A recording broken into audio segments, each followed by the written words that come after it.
Hey guys, welcome to Blue Chat. Today we have a very special guest. We have Mr. Cameron McIntosh. Okay, this guy been in sales for like how long now? Like a year and a half, probably. A year and a half, and his journey, if you actually know it, is like amazing story where he was barely making money and now he's racking and baking. Him bring home the bacon home. So today we just want to understand his story and like what he can learn from it, and obviously anything that from our conversation that we can go from then and see what could be really benefit to you guys. So Cameron, how do you begin sales and how did it all happen? Um, my first introduction to sales was with like an agency. So I was working in the film industry, but we'll get to that in a second. The way I discovered sales was I ran like an SMA, and it was like a real estate SMA. I didn't do very well with that, and then I got an outreach message from someone. Basically, it sounded like a job offer. It was like, "Do you want to earn 20K a month or whatever online?" And I was like, "Sure." And then I ended up on this Zoom call, and before you know it, I got sold into like a guaranteed placement, high ticket sales training program. So that was how I got introduced into it. So it was with like a guaranteed placement program with Casey Cox and Mike Barron. You guys are the ones that got me started in sales, but also the ones that Tell, scammed me. tell us about Casey Cox, cause Oh, dude. obviously we're not trying to like bad mouth anybody. No, we just I am trying to badmouth this guy. This guy is a dickhead. Casey Cox, scammer. Mike Barron, scammer. They're just complete scammers. I don't care what anyone has to say they are. So Casey Cox is one of Mike Barron's former students who then started his own high ticket sales training program. And Casey Cox had this high ticket sales program called Consistent Commissions. If you guys follow Sneeko at all, you'll know that he's actually partnered with Sneeko and he's doing some other shit with the active income stuff. But Casey Cox started this thing called Consistent Commissions, and you get sold into it with a guaranteed placement program. They show you all these offers that they've got for you. They give you some super bullshit fucking sales course where it's Casey Cox leaning up against his Lambo talking about how to handle objections. It's so cringe. So I went through all that, and I was like, you do like, you have like Zoom calls to get like a certification. Like when you're a setter, like you practice a setter script, you hop on a call with this guy called Brandon, and he goes, "Yep, like you're certified setter, like you're good to go. We can place you on an offer." Oh, look at that, the fireworks. We can place certified you. setter. Yes, certified setter. We can place you on an offer for a setter, and then you do like a closer script, and then you get placed on an offer for a closer. And I passed the setter one instantly within like 5 days, and then I did my closer one like a week later and passed that instantly. So I obviously knew what I was doing, and then it took them 3 months to find me an offer, which was bullshit. All the offers they showed in the sales call, like, we've got this offer, we've got this offer, we've got a student making 20K in this offer, we've got a student making 50K in this offer. It's all bullshit. None of these offers, they don't have any connections to these offers at all. So then I ended up on DM setting for this girl called Celia Smith, who sells like high ticket coaching for building out like coaching programs. So I was DM setting for her for 2 months, and that was my introduction to sales. I made $500 in 2 months probably. In 2 months. So like what? Yeah. So $300 per month. like AUD. nothing. Yeah, AUD. like nothing. Like I made like absolutely nothing. But I was like, all right, we'll see how we go with that. So that was like my first ever offer, and yeah, they kicked me out of that offer because I stopped continuing to pay the payment plan, and then they threatened to sue me. Mm-hmm. They said, we will take like this is Casey Cox's team and Consistent Commissions. They said, we're going to be taking legal action on you if you don't continue to pay the payment plan, and then they blocked me. So They just block you. yeah, they just blocked me. And then funny thing actually on this as well was there was a kid who reached out to me on Instagram because he joined Active Income, Sneeko's thing.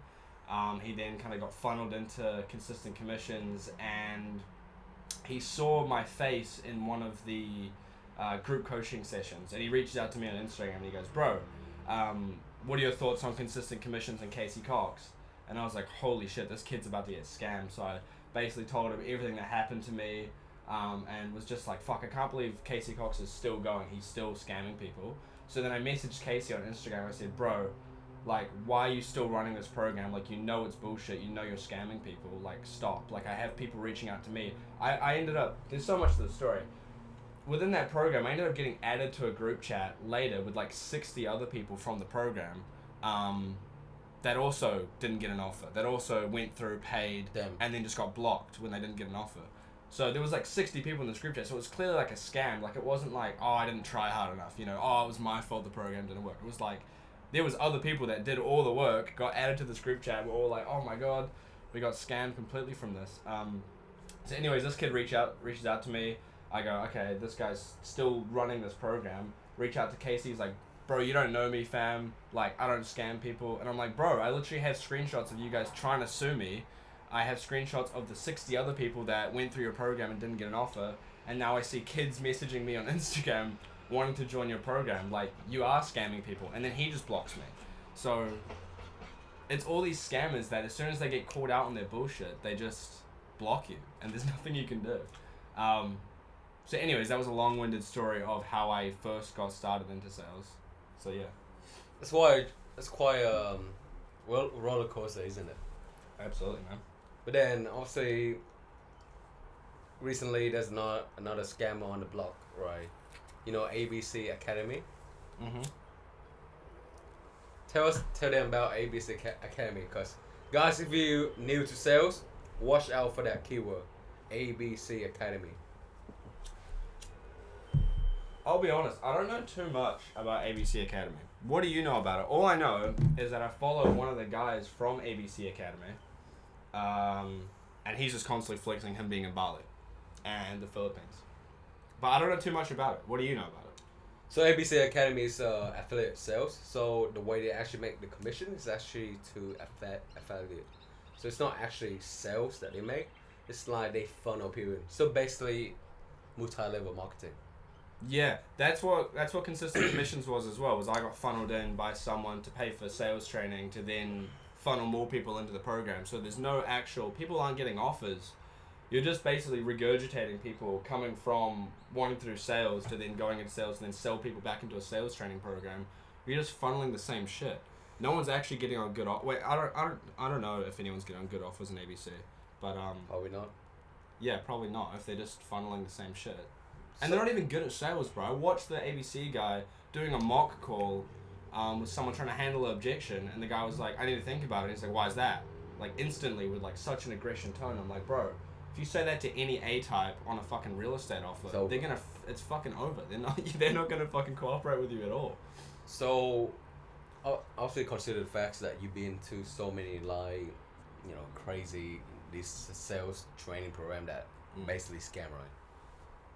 What is certain thing that, you know, the people that new to sales have to, you know, look for or vet into a sales Training program. yeah. Specific sales training program.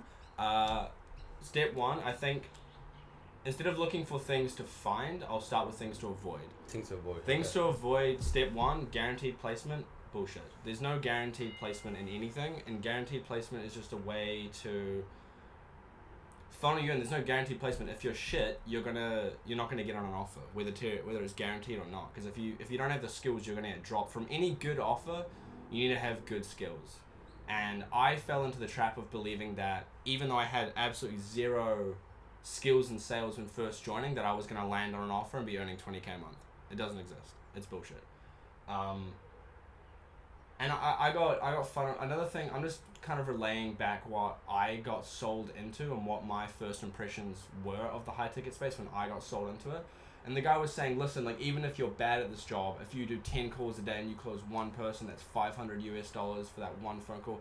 If you're closing 1 in 10 on an offer, you're getting kicked off that offer so quickly. Like, if your close rate is 10%, you're fucking gone from that offer. It's not as easy as just taking 10 phone calls and someone's going to say yes. If you're just getting laydowns, why the fuck are you there? No one's going to hire you.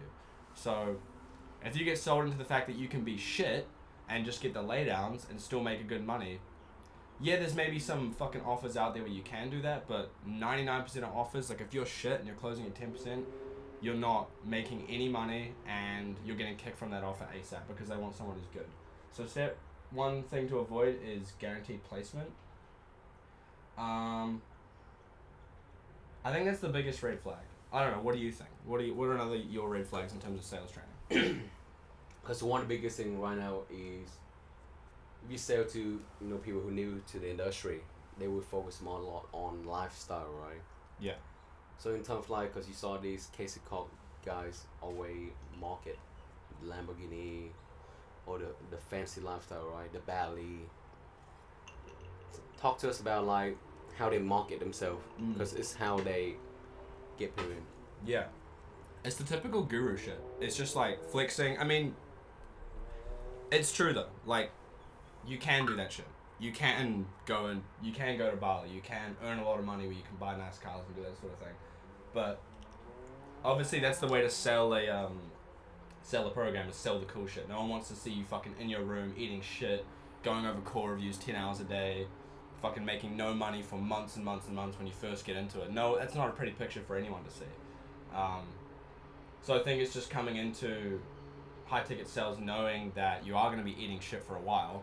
You're not going to make any money for the first 6 months to a year, and you've got to be prepared for that.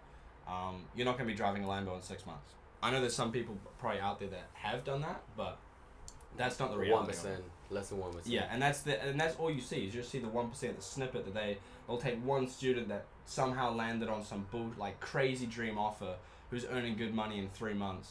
It's like, yeah, I mean, that's one of your students out of the fucking 500 students that are now doing shit and don't know what the fuck they're doing. So, yeah, just be aware that the lifestyle will be sold to you like that, but that's not what it's like for 99% of people. Because I think like the biggest thing that most people don't understand is, yes, it's online, right? But you guys are literally beginner, right? You cannot really expect to come to the company and start to make 20K, and that's like what? Less than 10% of the population, 20K a month. Yeah. Right? And you totally beginner. So, okay. So in terms of like, you went over that Casey Cox for like 2 months. So what are the next couple offer that? Yeah, crazy. Develop your skill. Yeah. So I had a weird experience. The first offer I was on was DM setting for Celia Smith, who, great woman. The other thing to watch out for is landing on shit offers. And it's like, how do you define a shit offer? First thing to look out for, are there any other sales reps making money? That's the first thing to look for. There's no other sales reps making money. It's probably a shit offer. That's why there's no one on it and no one making money. So this offer that I was on, there was one other DM setter. I don't think he was making much money at all. The offer was barely proven. Barely any testimonials. Yeah, so there was no one making money on that offer. So I was on that offer for a bit, and bro, so funny. I didn't even end up leaving that offer. She just said, "Listen, like we're revamping ads. Like hold off for a couple of weeks, guys. We'll be back." And then I never spoke to her again. Just disappeared. Literally just disappeared from Slack. I'm still like in the Slack, and it's just like dead. But the next offer I was on was so weird. The rabbit holes that I went down to get my offers. It'll be different for everyone in the high ticket space, but you get them in such weird places. I'd come across this guy, Caleb. He's the one who did a interview with, who's Chase? You know Chase? Yeah. Yeah, he did an interview with Chase. So Caleb, cool guy. I don't know how I came across him. Ended up having a call with him, basically being like, "Listen, man, like I just got scammed with a high ticket program. I'm looking for an offer, like I'll do anything." And he was like, "Oh yeah, we've got this Australian offer, PSU. I probably shouldn't be saying names actually. Anyways, there's this other offer, Australian affiliate marketing offer. And he sent me a link for that to have an interview with the guy from this offer. And I was like, okay. And I was continuing. I didn't really like what he told me about the offer. So what month was that? Yeah, so this is like 4 months. This is about this is probably like 3-4 months into being this is probably like 6 months into actually first being scammed into this. So I landed this high ticket. I got into let's actually do the timeline. So joined Consistent Commissions in April of last year. April last year. So it's been officially like 1 year since being actually in high ticket sales. I did a tweet on this actually going over my how I got scammed into this, but it's been a year since I've been in high ticket sales. 6 months before that, I was doing my agency from November the previous year. So from April to May, June, July was going through Consistent Commissions on Celia's offer for 2-3 months after that. And it was probably like near the end of last year that I was on this Australian offer. And I got it through Caleb. He sent me a link to interview. I was like, oh, I don't really like the offer. I don't really want to do it, but thanks for that. I'll keep it in mind. Then I continued doing DM setting offer, and then I'm like, okay, I'm making absolutely no money. I'm reaching out to people on Discord. I'm on Instagram doing outreach. I'm like, I need a new offer. I don't know what I'm doing anymore. I go back into my emails from like a month ago, and I'm like, I still have this link for this offer. I'm like, I wonder if it even still works. So I click on it, I book in a call, and then I end up having a call with the guy from this Australian offer, and he's basically like, yep, we'll get you on. I was like, cool. I didn't have any experience, I didn't have anything. He was just like, yep, let's get you on. So I joined that offer, and then I start to make a little bit of money. So I'm a setter on this Australian affiliate marketing offer. Probably made $500 my first 2 weeks, and then after that, I probably scaled up to $1,000. I think the biggest paycheck I got was $1,000 after 2 weeks, US. So 1500. So 1500 for 2 weeks. Yeah. So 700 a week for setting, which I thought was pretty good. I was like, cool. That's the first amount of money I've properly made from this. Like, I can actually see this working, and that's when like it switched in my head. I was like, okay, this can actually work. Like, I'm actually starting to make. And like during those time, I guess you don't really have any other job, right? Just literally. Bro, yeah. So yeah, great question. So I'd left my job in the film industry with about $10,000 in my bank, and I was like, I'm gonna pursue something online. So I started my agency. I went down to like, I was probably on like $5,000 left in my bank account. I sold my BMW. I had another $5,000. I bought the sales training program. I was kind of like, I was living off like 5, 6, 7 grand, and I had no job, no other proper job, and I was just doing this affiliate marketing offer, and I was getting scared because my savings was going down. I was barely keeping up with my bills, and yeah, so I was on that offer, and then I ended up going on like this filmmaking offer, because that's like my background. I was in film, and that was for like filmmaking coaching, and that was a US offer. So I moved from that one into this one. This was super high ticket. This was $15K for the service, $15K US for the service, and I was getting 5% as a setter. So if it closed on a PIF, that was $1,500 US for one deal closed. So that was 2.2K. But this offer was, it's a good offer, and there's 2 guys making very good money on it. I couldn't make it work for whatever reason. I would like to blame myself for that. It was also the hours I was working. It was US hours, so I was getting up at 4, 5, 6 in the morning, doing setting calls, 300 dials, and I was making okay money for a little while. Maybe, probably about the same that I was earning before. Maybe like 2 to 3 Australian dollars a month. Okay. Yeah. So that was my second to last offer, and now I'm on a good offer now. Okay, then how did that offer happen? We don't have to say the name, but like how did it happen? Like how do you got it? The filmmaking offer? The offer I have now. The offer I have right now, True Blues. Shout out True Blues. So True Blues is the Discord that we're both in. That's how me and Fatty met. It's a free Discord community for Australian sales reps, and yeah, someone posted an offer in there. I think it was Ryan. Shout out Ryan. Posted an offer in there. Did an interview over the phone. Did a Zoom interview after that. Landed on a really amazing biz op offer in Australia, and I'm doing well now. How well? The first. Just say fortnightly. Yeah, so the first month I was a setter. It was my birthday that month, so I took 10 days off for my birthday and had a trip in between, and I made $5,500 Australian as a setter, and I was just like I wasn't even really trying. I wasn't even putting As my all a into setter, this. guy, as a setter. Yeah, 5.5K as a setter, and then I did really well as a setter and got promoted to closer within 4 weeks. So I did 1 month as a setter. My first month as a closer for April, I did 8.1K, 8.2K, Australian, and that's what I made in April. And yeah, coming to May now. But yeah. Okay. So, in terms like you went all, trained all these things, right? This time that you loan, you're saving, Yeah. and your parent know about it. My mum, I didn't tell my dad and my stepmom. My mum is very supportive. My dad and my stepmom, not so much. Okay, but during those time that you barely make any money, right? Because Yeah. it's gone for like what? Until took you about what 6-8 months to Yeah. actually make actual living money, right? Yeah. During those time, like what are the things that going on to your head? Because I know for a lot of people there's a lot of doubt, Yeah. right? There's a lot of like disbelief, like if this didn't work out, like Yeah. why I'm wasting a year of my life doing Yeah. this. Tell me like what are those thoughts and how you overcame it. Yeah, that's a good question.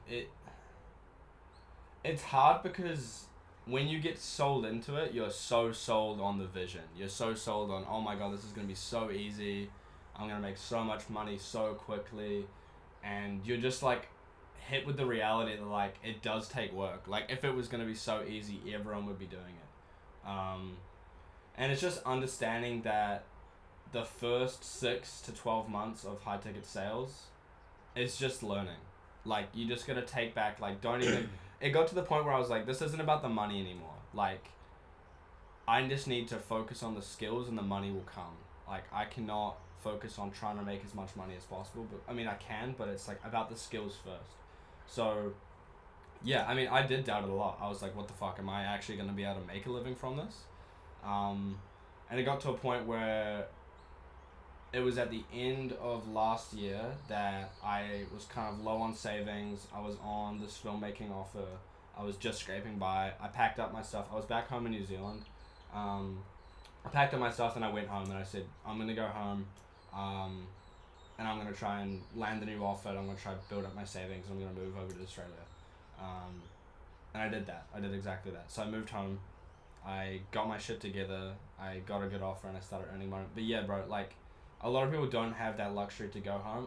That was the last thing I wanted to. That was like my last resort. But I got to the point where I was like, no, I'm just gonna take it for what it is, and I'm just gonna pack up and I'm just gonna go home. I'm just gonna figure it out when I get home, and I'm just gonna go from there. So that's what I did. But yeah, it's a lot of you'll doubt yourself. You'll be like, is this worth it? I promise you that if you put in the work, it is worth it. But it's not gonna be easy. But that's part of the fun. If it was easy, it'd be boring. If it's easy, it's gonna be boring, right? Because the journey make it worth it. Exactly. Because I'll say the biggest thing is now when you first get into the offer and you start to making money, which is great, but then again, sometimes one thing comes too easy, you just let go easier, right? But also you mentioned the work, right? A lot of sales guys say you have to put in the work, but I don't feel like anybody actually explain what do you mean by the work, because for the people that new into this journey or just been here for about 4 or 6 months, define what is work for them. Yeah, work is a lot of things. I think the most important thing is just reps, just dials. How many conversations do you have every single day? Like on that filmmaking offer, I was doing 300 plus dials every single day. That's the work. That's the work. That's dialing 300 people every single day, speaking to 50 people and trying to set calls. That's the work. And it's just like, when you first start off, you don't even know what you're doing. You don't even know how to speak to people. You don't even know how to overcome objections. You don't know how to inspire people to book the next call. Why do they want the next call? How to get the right information out of people from a set call. How to have proper tonality. How to do all that stuff. And that just comes with the reps. So number one, when it comes to work, is just doing the actual reps. This is once you're in an offer. You're going to be in a shit offer for a while probably when you start, but when you're in a shit offer, it's not about the money, it's about the learning. Like, you can get reps in a shit offer most of the time if there's leads. So step one is like reps. Step two is call reviews. Reviewing your calls, like actually what is going wrong, where can I fix things, what specific parts do I need to change. that's also work. Step 3, finding good offers and networking, actually reaching out to people, jumping on calls with people, doing mock calls with people, networking and doing that. I guess step 4 could be like content and like personal brand for getting more offers, those sorts of things. I mean, people say, oh, I don't know what the work is. You know what the work is, you're just avoiding doing it. Everyone knows exactly what they need to be doing, they just don't do it because they don't want to do it, because it's hard. So, I think those 4 things are the main 4 things in terms of the actual work. Yeah. Because the biggest thing, like, all the answer that you want is all in the mirror, isn't it? Yeah. Okay, and so, because you say finding this offer and, you know, just really have a positive mindset throughout the whole process, talk to me about how important is it to have a community when you start this journey? Yeah, that's a great question. Because a lot of people, they try to be this Sigma male, like long roof, like I'm trying to do everything by myself, right? Yeah. But what about community? Community's insane. So, True Blues was really, it's a free community, but True Blues was really the reason that I'm in the position I am today. If I didn't have, like, the True Blues, like, community, I don't know where I'd be, because it's a very lonely journey. It's super lonely. Like, especially with us guys on this side of the world. Like, in the US market, there's heaps of people doing it. But Australia, New Zealand wide, there's not many people doing it. And it's a lonely journey because you feel like you're the only one trying to pursue this thing that no one else understands. Like, none of my friends knew what I was doing. You can't explain to your parents what you're doing. My girlfriend barely had any idea what I was doing. And it's just like, it's a lonely journey to go on where no one understands what you're trying to do and they can't even fathom what it is that you are doing. So I think, like, the fact that I stumbled upon True Blues and found that community was, like, huge. Like, I met you, I met Riley, I met the people that got me the amazing offer that I'm on now. I had guys that I could reach out to whenever I had questions. I had guys to do mock calls with. We had like those Sunday calls where we would all jump on, we'd all like talk to Riley and ask questions and just have that like whole community, and it just feels like you're part of a family. It feels like you're with your boys, you have people that are all on like the same mission as you, and that's huge for going where you want to go. Like having people that are on the same path as you, who have the same vision, the same worldview as you. That's huge for getting where you want to go, because a lot of people try to go on their own path and do it alone, but like, what's the point, man? Like, if you're doing it alone, like, yeah, you can do it, but it's no fun. Like, yeah, I think having a community and having friends and having people around you that are on the same path it's huge. It helps a lot, makes it a more enjoyable experience. You can ask questions, you can get instant feedback from people who have been there, who've done that, who have a similar journey to you and can stop you from falling into pitfalls. Like, Riley's been huge for that. So yeah, community's huge. Because I think also one biggest thing that I learned from the community, like besides the thing that you just mentioned, is quite, you know, because you've done a really good talk about communities. Yeah. But also, one thing that I learned is all the people have worse than you, you know. In terms of like, look at Riley, he have to pay his mortgage and try to make online money at the same time. And you start to understand that you might just be in your head a bit too much. Maybe your situation not been that bad. And it's give you a quite of a positive. Also along with the fact that when you see all the guys being to what you are in right now, it's give you a bit more momentum to keep one step forward every single day. You know what I mean? Yeah, absolutely. So for the next in camp, because obviously you've been in this journey for like a year. Yeah. And you start to develop your own philosophy, your own value in sales, isn't it? What is the thing that you are striving every day, like your own value and belief when you're doing sales? Helping people. I think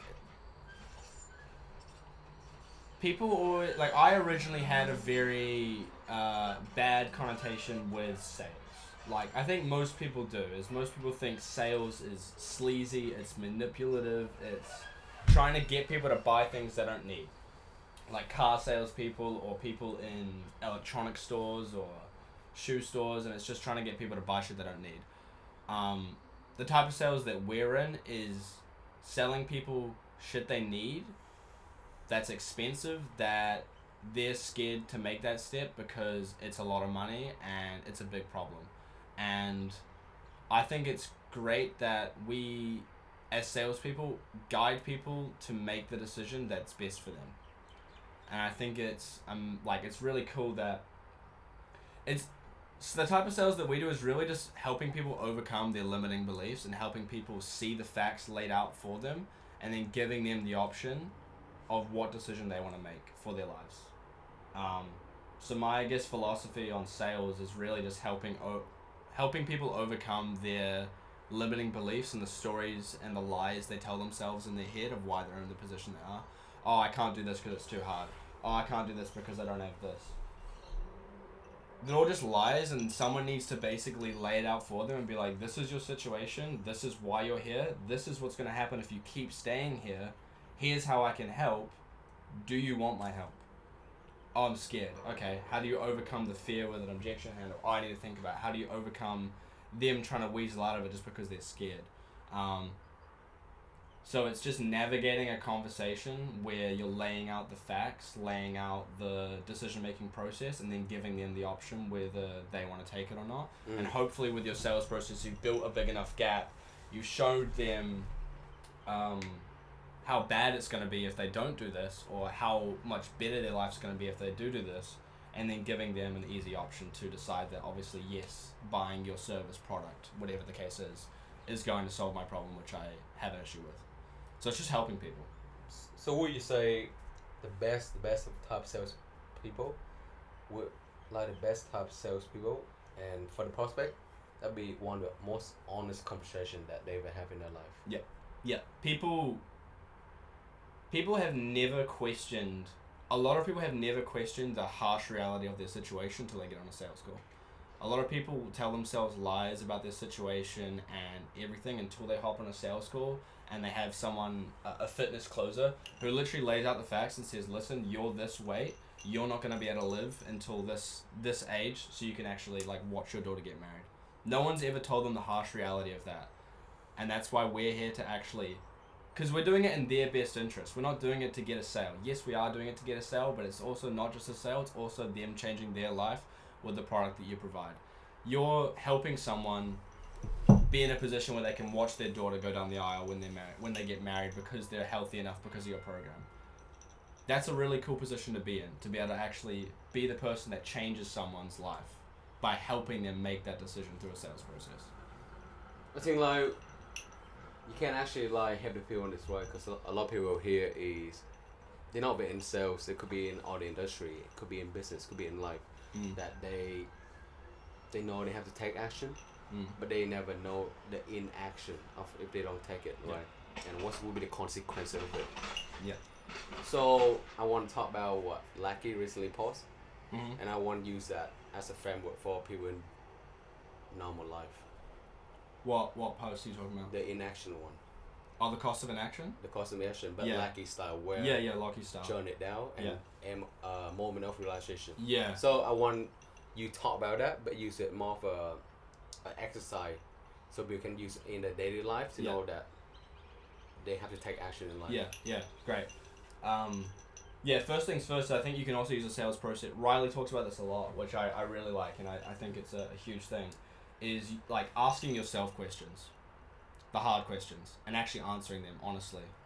And I think you can do that a lot with yourself to actually push yourself in a direction, actually asking yourself a cost of an action question, what is going to happen if I actually don't do this? And actually taking that on and being shit, I do need to do something, otherwise I am going to end up like this.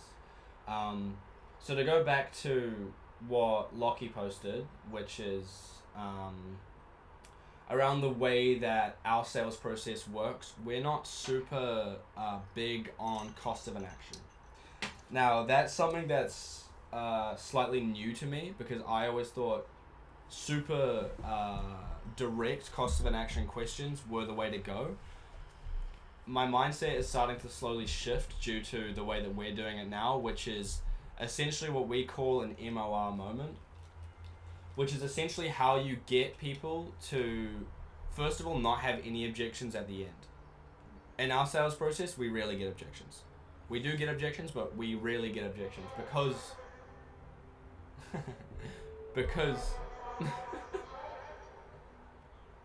because of the way that we do sales, we focus on what's called an MOR moment, which is a moment of realization.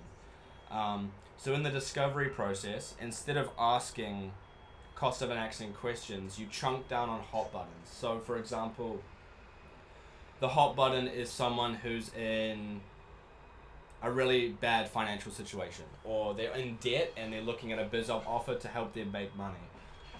A moment of realization is come through the process of chunking down. So it's asking, how much debt are you in? What are the interest rates on that debt? What is the burn rate of the amount of debt that you're accruing? What does your life look like in a year from now if you don't increase your income to cover this debt? How does that affect your family?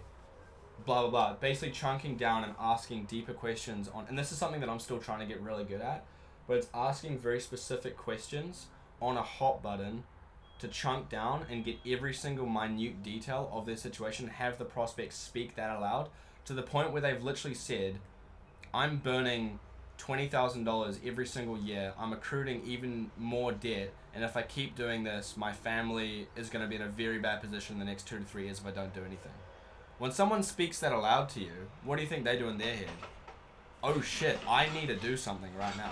So instead of asking a cost of an action, it's getting them to chunk down into like a very minute way of their own hot button and their own problem, to the point where they come to their own realization where they're like, they actually look at the numbers, they look at the situation, and they go, shit, if I don't do anything, if I don't make this decision, I am going to be in that position that I just said.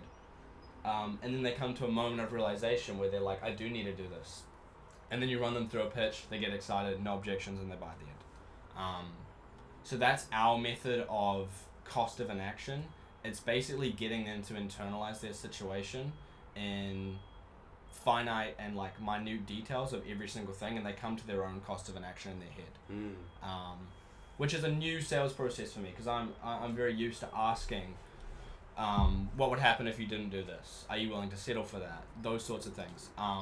But again, as what Lockie says, is you often get false positives, and I found that as well. As you ask people, are you willing to settle for that? No, I'm not. Why aren't you not willing to settle for that? Oh, because this, and this. And then you get to the end, they go, I need to think about it. Like, you're going to get objections anyways. You need to get to this moment of realization where they've said out loud, oh, I need to do something. And that's really powerful. So that's my take on that side of things. The best way I can explain that to, let's just say, a normal person, right? And not in sales is, because a lot of things that you just say is very sales-based terminology. Yeah. But for, let's just say you never been in sales, what you're basically saying is, you went out to a club, right? You bought like 6 string. You're having a great time, amazing time. You barely make any money at your job, but you don't really care because you're at the club right now. You have a good time. But then you tap your card for the next ring, your card declined. Okay, and you thought like partly like there's just not money in the using account. Right? You put up your phone. You open the passcode, you go, and that's about $10 left in your bank account. That's a moment of realization. And that's your night just literally changed. Yeah, it's the lies you tell yourself. Oh, I'm getting paid next week. Oh, I've got some money coming in. Bro, you have $10 in your account. You should never be in a position where you have $10 in your account where you can't buy a drink. But you'll make up the stories in your head of why it's okay that you're in this position. Oh, I don't really need to do anything because I'm getting paid next week for my job. But it's the moment of realization where you go, fuck, I actually have $10 in my account. I can't even buy a drink. And what happened is like you just sit there, stare blankly into the far distance. The noise just like oblique out, but then you just hear the club music in the background, and you sit there. And guys, that's something that you should try yourself if you're not really happy with it right now. Sit down, get a notebook, and actually put down every single detail. It's gonna be uncomfortable. It's not gonna be easy, but you only have one life, right? So you gotta take decision. Yeah. Okay. But in terms of like... Just on that quickly, one thing I want to say is, I haven't read it personally, but I was listening to a podcast talking about Tony Robbins. He has a book called Awaken the Giant Within. And he also has an audio thing, which is about an hour and a half long. And it's basically saying, like, if you want to make a change in your life, but you struggle making a change, basically asking yourself a series of these questions of what's going to happen and basically scaring yourself into making a change is something that people can do. It's a bad way to say scaring yourself, but I guess like actually deeply coming to the conclusion of what's going to happen if you don't do anything. And I think some people need a strong like push and a strong like harsh reality of looking at their account and being like shit. So I think finding a way to ask yourself deep questions to ensue like you actually wanting to make a change, I think is a very good way to make a change. But as you're saying, No, because like it's one thing to live in the moment. Yeah. But also another thing to know that, like the favorite thing in Bill Wash, you're the result of every single decision that you make before in the past. Are you happy with the decision, the life that you have right now? Yeah. No, then you have to change the way that you do things. Absolutely. Right? But then I feel like the next moving thing is social media. Mm-hmm.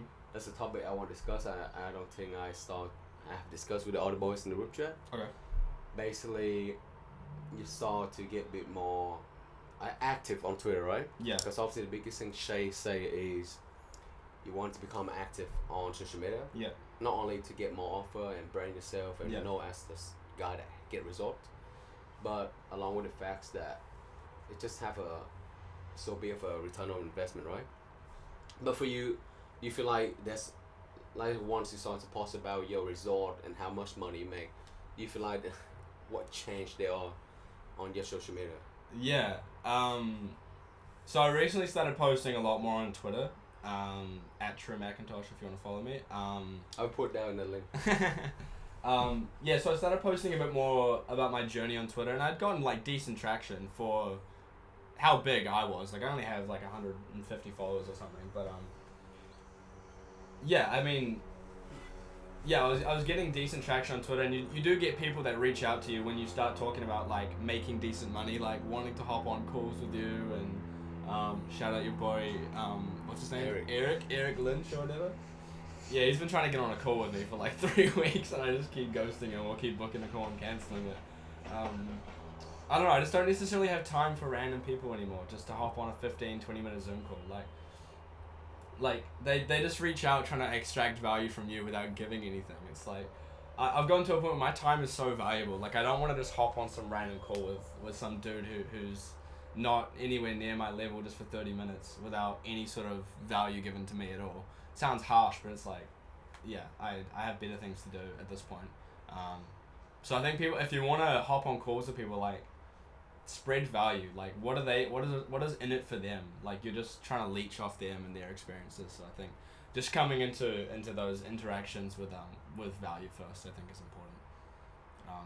Is there anything else you want to touch on in terms of social media? And I think that's the biggest thing, right? A lot of people try to cam you from a stranger, you don't know them, right? And they, like you say, get value from you. Yeah.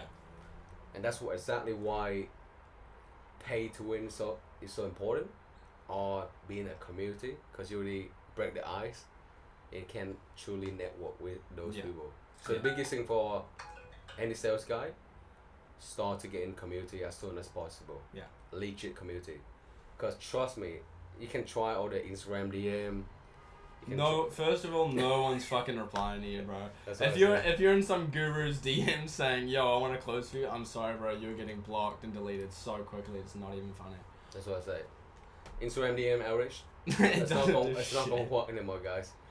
The biggest thing for sales guy, let's just say, do you feel like there should be any financial like saving or like anything they should do before they start to break into this industry? Yeah, absolutely. I think if you're going to go into high ticket sales, first of all, I don't think you can do it with a part-time. I don't think you can do it. First of all, I don't think you can do it with a full-time job. Second of all, you might be able to get away with doing it with a part-time job, but I think it's highly unlikely. I think if you're going to go into high ticket sales, you should learn it as much as you can while you have a job, and do as many mock calls as you can. Get really good. Even find some sales training, whether it's Bill Walsh or some free sales training. Just get a good understanding overall of sales training, and then I would save up 6 months worth of expenses and then quit your job and go all in on trying to get or like at least try and line up an offer,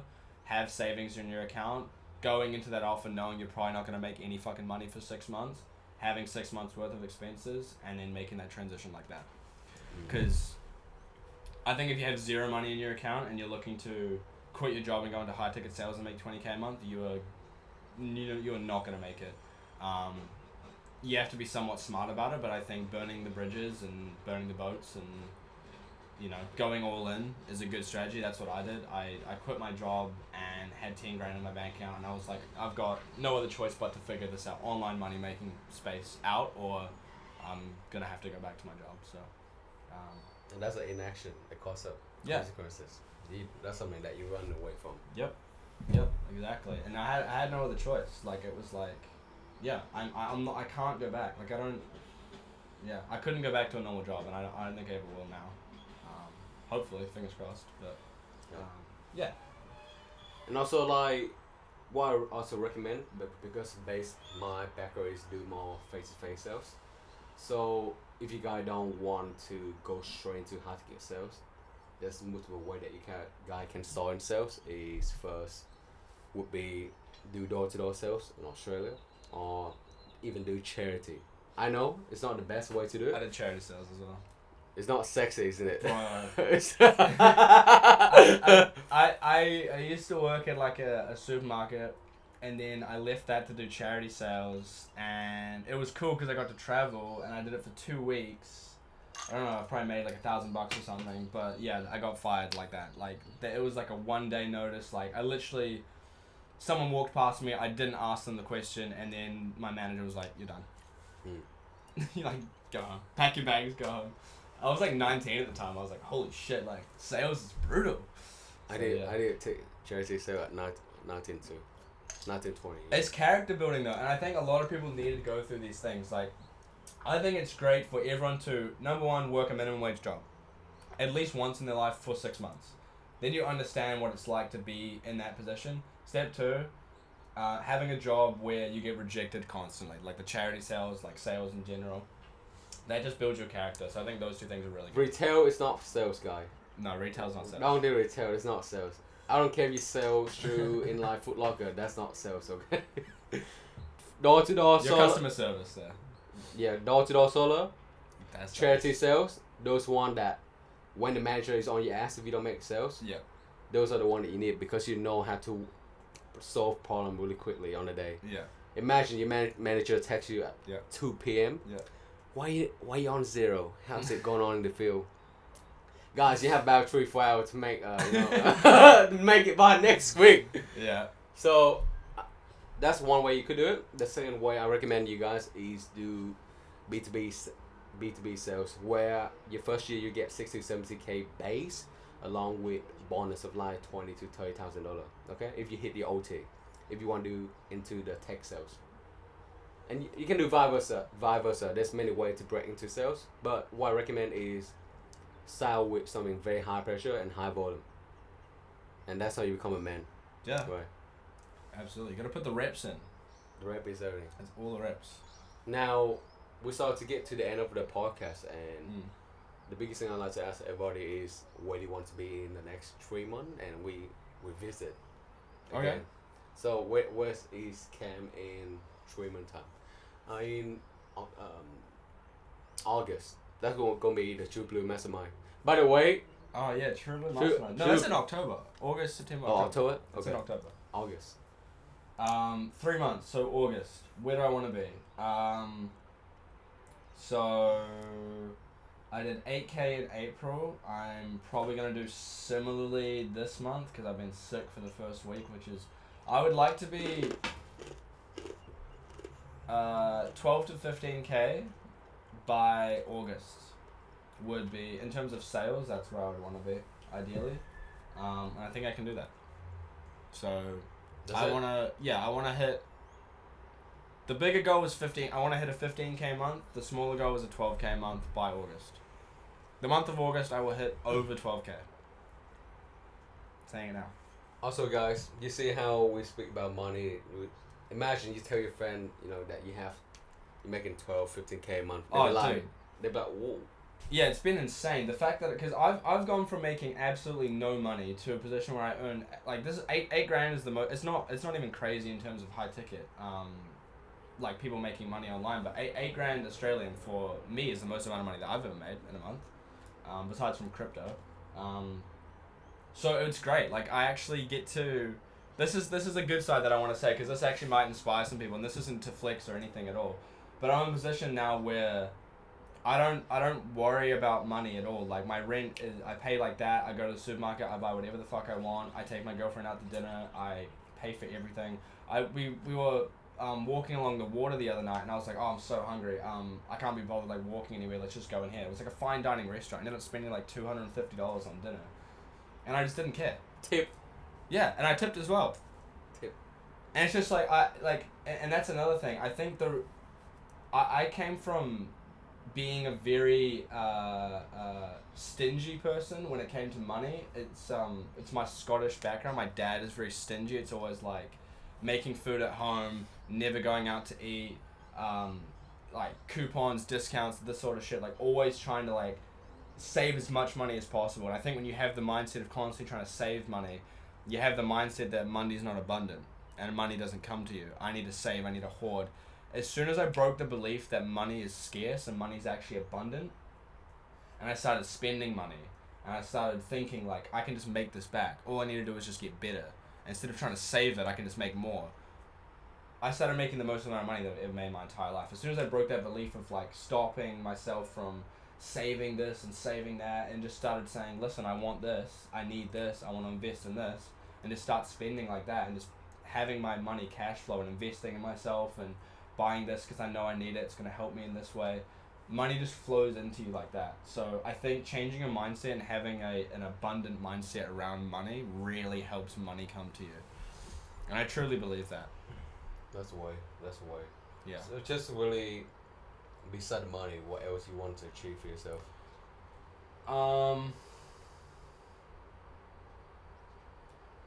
I want to do more personal branding stuff. I want to get back into my filmmaking side and making videos and generating content and helping people, and that's something that I want to do more of. So there'll be more of me on Twitter and YouTube and Instagram.